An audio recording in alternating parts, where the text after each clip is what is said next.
Welcome to Siddhashri G K channel. ಇವತ್ತಿನ ತರಗತಿಯಲ್ಲಿ ನಾವು ಇಂಗ್ಲೀಷ್ ಬೋಧನಾಶಾಸ್ತ್ರದಲ್ಲಿ ಬರುವ ಟೈಪ್ಸ್ ಆಫ್ ಟೆಸ್ಟ್ ಅಂದರೆ ಪರೀಕ್ಷೆಯ ವಿಧಗಳು, ಇದನ್ನು ನಾನು ಕನ್ನಡದಲ್ಲಿ ಸಹ ಮಾಡೀನಿ. ಸೊ ಇಂಗ್ಲೀಷ್ನಲ್ಲಿ ಬಂದಾಗ ಇದಕ್ಕೇನಂತ ಅಂತೀವಿ ಅಂದರೆ ಟೈಪ್ಸ್ ಆಫ್ ಟೆಸ್ಟ್ ಅಂತ ಕರಿತೀವಿ. ಇದರಲ್ಲಿ ಎಷ್ಟು ವಿಧಗಳು ಅಂದರೆ 4 ವಿಧಗಳು ಅಂತ ಹೇಳ್ಬೋದು. ಸೊ ಅದಕ್ಕಿಂತ ಮೊದಲು ಯಾರೆಲ್ಲ ಈ ಒಂದು ಚಾನಲನ್ನು ಹೊಸದಾಗಿ ನೋಡ್ತಾ ಇದ್ದರೆ ಪ್ಲೀಸ್ ಸಬ್ಸ್ಕ್ರೈಬ್ ಮಾಡ್ಕೊಂಡು ಸಪೋರ್ಟ್ ಮಾಡಿರಿ ನಮ್ಮ ಚಾನಲ್ಗೆ ಅಂತ ಹೇಳ್ತಾ ಇವತ್ತಿನ ತರಗತಿ ಸ್ಟಾರ್ಟ್ ಮಾಡೋಣ ಬರ್ರಿ. ಈ ಒಂದು ಟೈಪ್ಸ್ ಆಫ್ ಟೆಸ್ಟ್ ಮೇಲೆ ಕಂಪಲ್ಸರಿಯಾಗಿ TET ಪೇಪರ್ 1 ಮತ್ತು ಪೇಪರ್ 2ನಲ್ಲಿ 1 ಮಾರ್ಕ್ಸ್ ಅಂತೂ ಫಿಕ್ಸ್ ಇರ್ತದೆ. ಸೊ ಹಾಗಾಗಿ ಇವುಗಳನ್ನು ನಾವು ಭಾಳಷ್ಟು ಇಂಪಾರ್ಟೆಂಟಾಗಿ ಓದ್ಕೋಬೇಕು. ಎಷ್ಟು ವಿಧಗಳವ ಅಂತಂದರೆ 4 ವಿಧಗಳವ ಟೆಸ್ಟಲ್ಲಿ. ಅಚೀವ್ಮೆಂಟ್ ಟೆಸ್ಟ್, ಡಯಾಗ್ನೋಸ್ಟಿಕ್ಸ್ ಟೆಸ್ಟ್, ಇಲ್ಲಿ TET ಆಗ್ಯದ ಅದು ಟೆಸ್ಟ್ ಆಗಬೇಕು, ಪ್ಲೇಸ್ಮೆಂಟ್ ಮತ್ತು proficiency test. 4 types of test ಅವ. ಸೊ ಒಂದೊಂದಾಗಿ ನಾವು ಇವತ್ತಿನ ತರಗತಿಯಲ್ಲಿ ನೋಡೋಣ ಬರ್ರಿ. ಫಸ್ಟ್ ಬಂದುಬಿಟ್ಟು ಅಚೀವ್ಮೆಂಟ್ ಟೆಸ್ಟು. ಸೊ ಇದು ಡೆಫಿನಿಷನ್ ನೋಡೋಕ್ಕಿಂತ ಮೊದಲು ಬ್ರೀಫಾಗಿ ಹೇಳ್ತೀನಿ. ಅಚೀವ್ಮೆಂಟ್ ಅಂದಾಗ ನಾವು ಇಲ್ಲಿ ಮಕ್ಕಳಲ್ಲಿ ಯಾವುದೇ ದೋಷ ಅವ್ರು ಇಂಟೆಲಿಜೆಂಟ್ ಆರ ಮತ್ತು ಅವರು ದೋಷ ಅವೇನು ಭೀ ನೋಡೋಂಗಿಲ್ಲ. ಇಲ್ಲಿ ಏನು ಮಾಡ್ತೀವಿ, ಅಚೀವ್ಮೆಂಟ್ ಅಂದರೆ ಒಂದು ಲ್ಯಾಂಗ್ವೇಜು ಅಥವಾ ನಿರ್ದಿಷ್ಟ ಭಾಷೆ ಅಥವಾ ಯಾವುದೇ ಒಂದು ನಿರ್ದಿಷ್ಟ ವಿಷಯವನ್ನು ಮುಗಿದ ನಂತರ ನಾವೇನು ಮಾಡ್ತೀವಿ, ಶಿಕ್ಷಕರಾದವರು ಅದನ್ನು ಮೌಲ್ಯಮಾಪನ ಮಾಡ್ತೀವಿ. ಸೊ ಆ ಒಂದು ಮೌಲ್ಯಮಾಪನ ಮಾಡಿದ ನಂತರ ಅವರು ಎಷ್ಟು ಸಾಧನೆ ಮಾಡ್ಯಾರ, ಅದರಲ್ಲಿ ಎಷ್ಟು ಉದ್ದೇಶಗಳು ಈಡೇರವಂತ ತಿಳ್ಕೊತೀವಲ್ಲ. ಸೊ ಅದು ಬಂದುಬಿಟ್ಟು ಅಚೀವ್ಮೆಂಟ್ ಟೆಸ್ಟ್ ಆಗಿರ್ತದೆ. ಫಸ್ಟ್ ಕನ್ನಡದಲ್ಲೇ ಹೇಳಿದ್ದೀನಿ, ನಿಮ್ಗೆ ಈಸಿಯಾಗಿ ಅರ್ಥ ಆಗ್ತದೆ. ಈಗ ಡೆಫಿನಿಷನ್ ನೋಡೋಣ ಬರ್ರಿ. Achievement test is a type of assessment which is conducted after the particular grade or level of language learning. So ಇದು ಒಂದು ಅಚೀವ್ಮೆಂಟ್ ಟೆಸ್ಟ್ ಅನ್ನೋದು ಒಂದು ಮೌಲ್ಯಮಾಪನ ಇದು ಒಂದು ಟೈಪ್ ಆಫ್ ಮೌಲ್ಯಮಾಪನ ಆಗಿರ್ತದೆ. ಯಾಕಂತಂದ್ರೆ ನಾನು ಆಲ್ರೆಡಿ ಹೇಳ್ದೆ, ಇದು ಪರ್ಟಿಕ್ಯುಲರ್ ಆದಂತಹ ವಿಷಯ ಅಥವಾ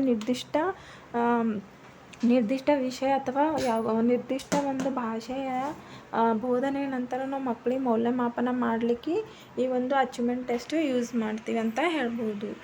ನೆಕ್ಸ್ಟ್ ಬಂದುಬಿಟ್ಟು which help the teacher to know the targeted knowledge, skill and strength of pupils. ಅಂದರೆ ಇಲ್ಲಿ ಇದು ಯಾವುದಕ್ಕೆ ಹೆಲ್ಪ್ ಮಾಡ್ತದೆ ಅಚೀವ್ಮೆಂಟ್ ಅಂದರೆ, ಈಗ ಮೌಲ್ಯಮಾಪನ ಮಾಡಿದ ನಂತರ ಮಕ್ಕಳಲ್ಲಿರುವ ನಾಲೆಜ್ ಅಂದರೆ ಅವರಲ್ಲಿರುವ ಜ್ಞಾನ ಮತ್ತು ಕೌಶಲ್ಯ ಮತ್ತು ಅವರಲ್ಲಿ ಎಷ್ಟು ಸಾಮರ್ಥ್ಯ ಆದ ಅಂದರೆ ಅಚೀವ್ಮೆಂಟ್ ಮುಗಿದ ನಂತರ ಮೌಲ್ಯಮಾಪನ ಮಾಡ್ದೆ ಮತ್ತು ಯಾರು ಸ್ಟ್ರಾಂಗ್ ಆರ ಮತ್ತು ಯಾರಲ್ಲಿ ಹೆಚ್ಚು ನಾಲೆಜ್ ಅದ, ಸ್ಕಿಲ್ ಎಷ್ಟದ ಮತ್ತು ಯಾರು ಲ್ಯಾಂಗ್ವೇಜ್ನಲ್ಲಿ ಅತಿ ಹೆಚ್ಚು ಪರಿಣಿತ ಹೊಂದಿದ್ದಾರೆ ಅಂತ ತಿಳಿಲಿಕ್ಕೆ ಈ ಒಂದು ಅಚೀವ್ಮೆಂಟ್ ಟೆಸ್ಟ್ ಹೆಲ್ಪ್ ಆಗ್ತದೆ ಅಂತಲೇ ಹೇಳ್ಬೋದು.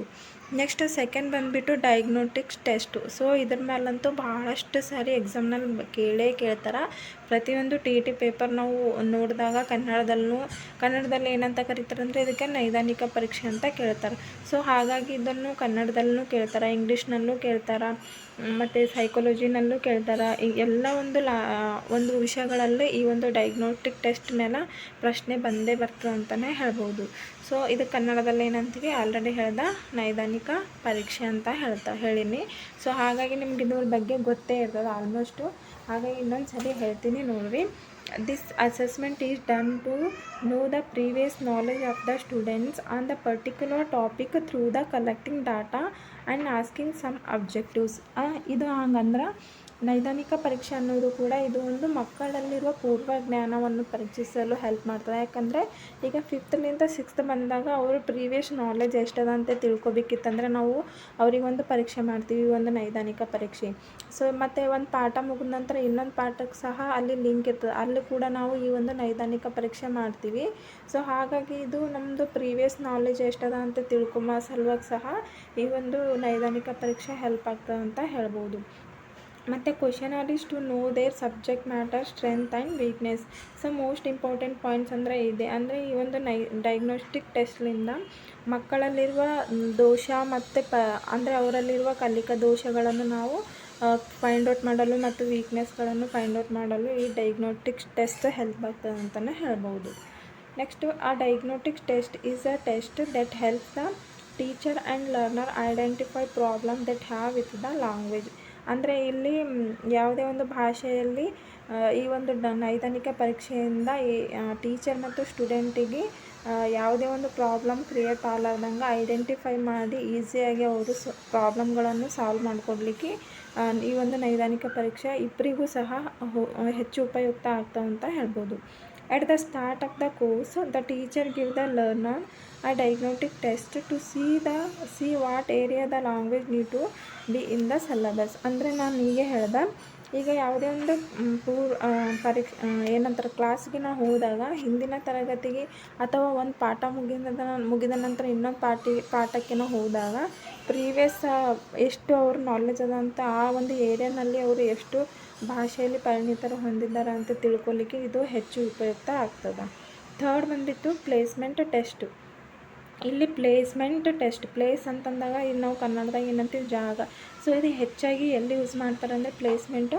ಈಗ ಕಾಲೇಜ್ಗಳಲ್ಲಿ ಪ್ಲೇಸ್ಮೆಂಟ್ ಅಂತಂದರೆ ಪ್ಲೇಸ್ಮೆಂಟ್ ಆಗ್ಯದ ಅಂತ ಹೇಳ್ತಾರೆ. ಸೊ ಎಲ್ಲಿ ಸ್ಪೆಷಲಾಗಿ ಇಂಜಿನಿಯರ್ ಸ್ಟೂಡೆಂಟ್ನಾಗ ನಮಗೆ ಪ್ಲೇಸ್ಮೆಂಟ್ ಇಲ್ಲಿ ಸಿಕ್ಕ್ಯದ ಅಲ್ಲಿ ಸಿಕ್ಕ್ಯದ ಅಂತ ಹೇಳ್ತಾರೆ.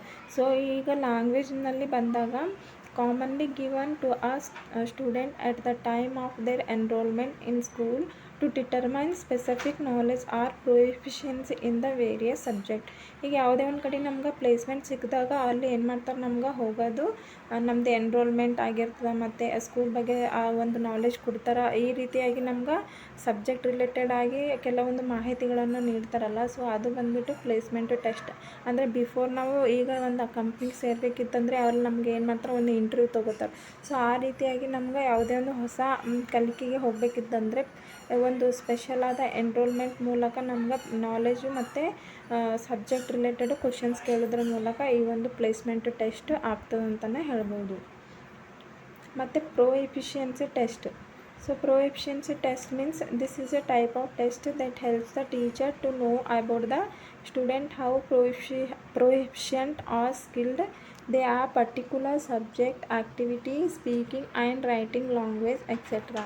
ಸೊ ಈ ಟೆಸ್ಟ್ ಬಂದುಬಿಟ್ಟು ಹೆಚ್ಚಾಗಿ ಮಕ್ಕಳಲ್ಲಿರುವ ಭಾಷೆಯ ಮತ್ತು ಅವರಲ್ಲಿರುವ ಚಟುವಟಿಕೆ, ಮಾತನಾಡುವ ಕೌಶಲ್ಯ, ಬರೆಯುವ ಕೌಶಲ್ಯ ಅಂದರೆ ಲ್ಯಾಂಗ್ವೇಜ್ ಸ್ಕಿಲ್ಲಿಗೆ ಹೆಚ್ಚು ರಿಲೇಟೆಡ್ ಇರ್ತದೆ ಅಂತಲೇ ಹೇಳ್ಬೋದು.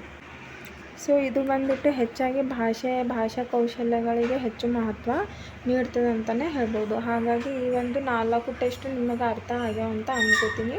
ಸೊ ನಿಮಗೆ ಈ ಒಂದು 4 ಟೆಸ್ಟ್ಗಳ ಬಗ್ಗೆ ಅರ್ಥವಾಗಿದ್ದರೆ ಈ ಒಂದು ಚಾನಲ್ಗೆ ಸಬ್ಸ್ಕ್ರೈಬ್ ಮಾಡಿ ಮತ್ತು ಸಪೋರ್ಟ್ ಮಾಡಿ. Thank you.